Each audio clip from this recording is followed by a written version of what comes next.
अध्याय 15 के प्रश्नावली 4 का 12वां प्रश्न है, मिट्टी का एक शंकु जिसकी ऊंचाई 24 सेंटीमीटर और आधार की त्रिज्या 6 सेंटीमीटर है, जो एक बच्चा गोले में परिवर्तन कर देता है, इस गोले की त्रिज्या ज्ञात कीजिए कह रहा है। देखो, इस प्रश्न में शंकु की ऊंचाई और आधार की त्रिज्या दिया हुआ है ना, और इसको हमें चेंज किस में करना है? हमें इसको चेंज करना है गोले में। समझ में आ रहा है किस में चेंज करना है? गोले में। तो चलो पहले मैं शंकु बना लेता हूं।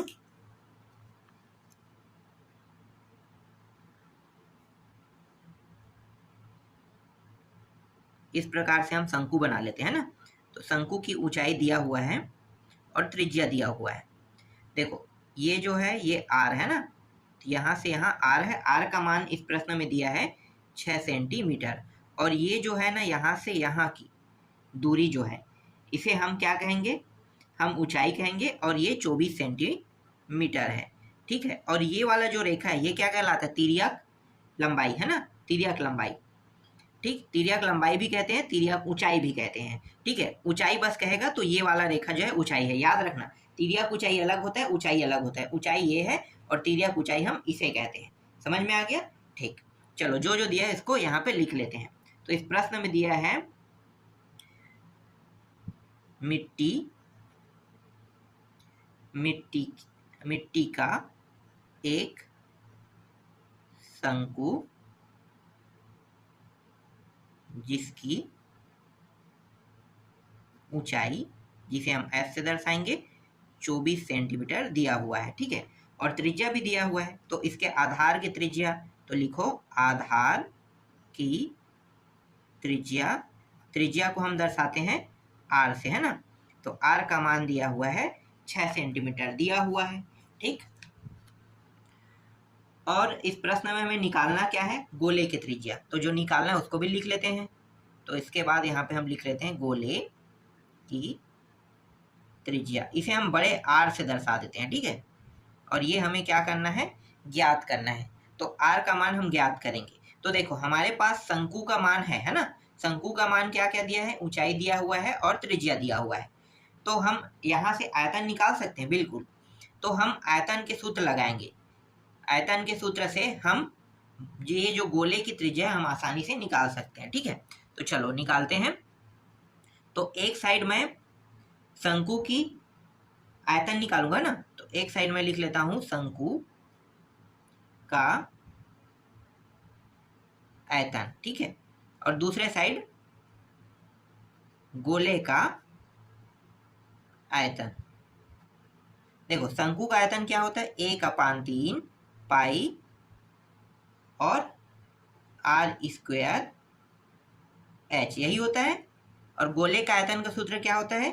4/3 पाई, और r को हमने बड़ा r माना है ना, तो r का 3 घात, यही होगा। बिल्कुल, देखो सेम सेम होगा, काट देते हैं। सभी गुणा के फॉर्म में, ये भी गुणा के फॉर्म में, ये इनके सभी मान भी गुणा के फॉर्म में है। ठीक है, तो देखो पाई और यहाँ पे पाई सेम है, कट गया। ठीक है, देखो नीचे में 3 है, यहाँ भी नीचे में 3 है, ये कट गया। और कुछ कट रहा है क्या? अब नहीं कट रहा है ना। तो अब यहाँ पे मैं आर के मान रख देता हूँ। आर का मान कितना है? तो देखो आर का मान यहाँ पे है, ये आर का मान कितना है? 6। तो 6 गुणी 6 लिख लेता हूँ। एच का मान देखो, ये रहा 24, है ना। तो 24 हम h के मान को रख देंगे।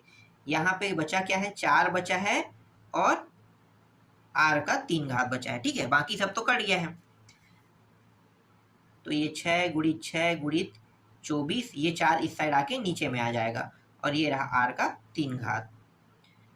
4 एकम 4, 4 छक्के 24, कट गया।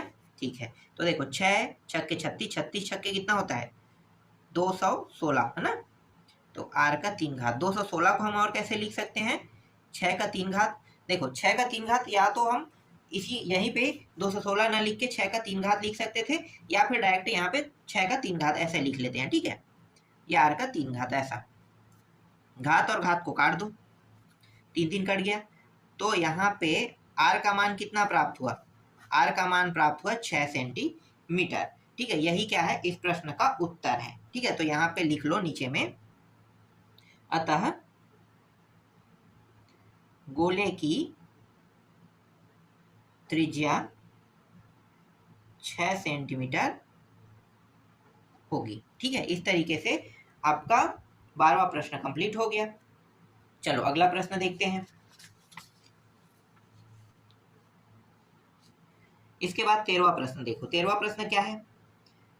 13वां प्रश्न है, लोहे के 3 गोलियों को जिनकी त्रिज्या, 3 गोली है ना, एक की त्रिज्या है 6 सेंटीमीटर, दूसरे की त्रिज्या है 8 सेंटीमीटर और तीसरे की त्रिज्या है 10 सेंटीमीटर।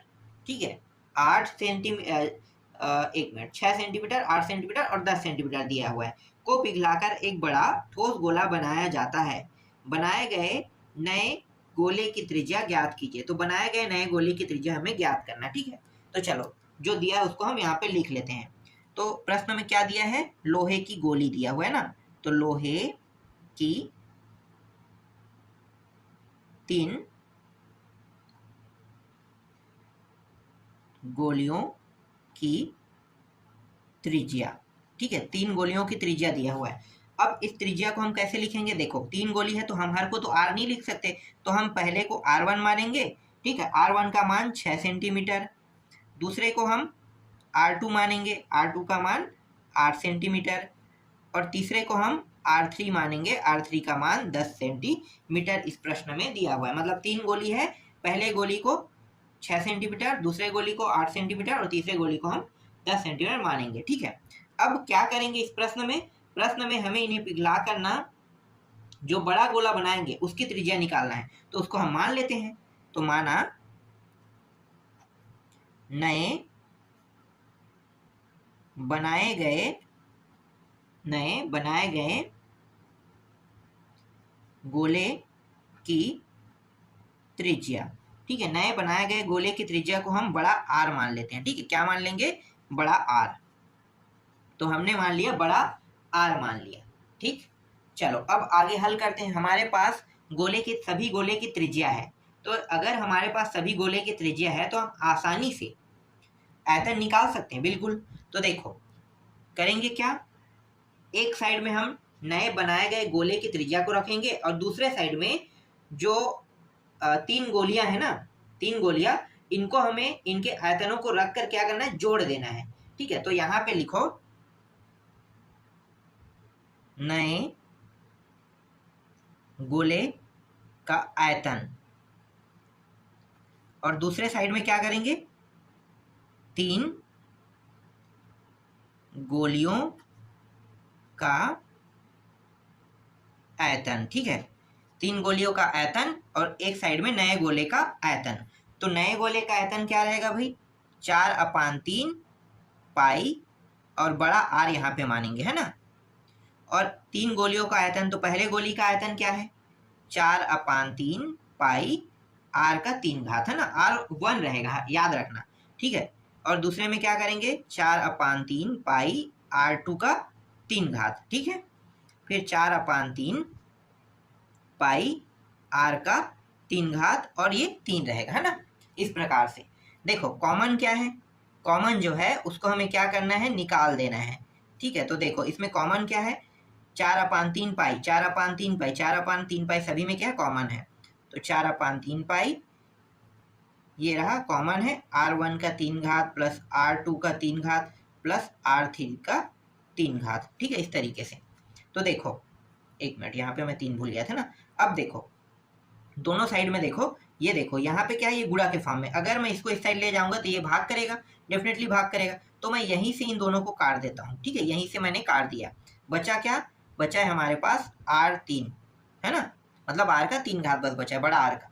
और यहाँ पे देखो R1 का 3 घात, R2 का 3 घात और R3 का 3 घात है, तो इनका मान तो हमारे पास है, तो रख देते हैं। तो R1 का मान कितना है? 6, 6 का 3 घात। R2 का मान 8 है, 8 का 3 घात। ठीक है, और ये R3 इसका मान है 10, 10 का कितना होगा? 3 घात। फिर R का 3 घात, 6, ये 6 को 3 बार गुणा करने कितना होगा? 216 होता है ना। 8 को अगर मैं 3 बार गुणा करता हूँ तो कितना होगा? 512, तो 512 लिख लेता हूँ। और 10 को 3 बार गुणा करूंगा तो कितना होगा? 1000। इस तरीके से सभी को जोड़ दो। तो सभी को जोड़ेंगे तो इनका मान आ रहा है 1728। ठीक है, 1728। अब यहाँ पे ध्यान देना, 1728 जो है ये 12 का 3 घात होता है, बिल्कुल ठीक है। तो 12 का 3 घात इस तरीके से लिख लेते हैं, इस घात को इस घात से घटा देंगे तो r का मान कितना प्राप्त हुआ, 12 सेंटीमीटर। देखो बड़े r का मान कितना प्राप्त हुआ, 12 सेंटीमीटर प्राप्त हुआ। यही क्या है, नए गोले की त्रिज्या है। समझ में आ गया नए गोले की त्रिज्या कैसे निकालना है। इस तरीके से अध्याय 15 के प्रश्नावली 4 का पूरा प्रश्न कंप्लीट हो गया। इसके बाद प्रश्नावली 5 देखेंगे, और प्रश्नावली 5 ही इस अध्याय का लास्ट प्रश्नावली है।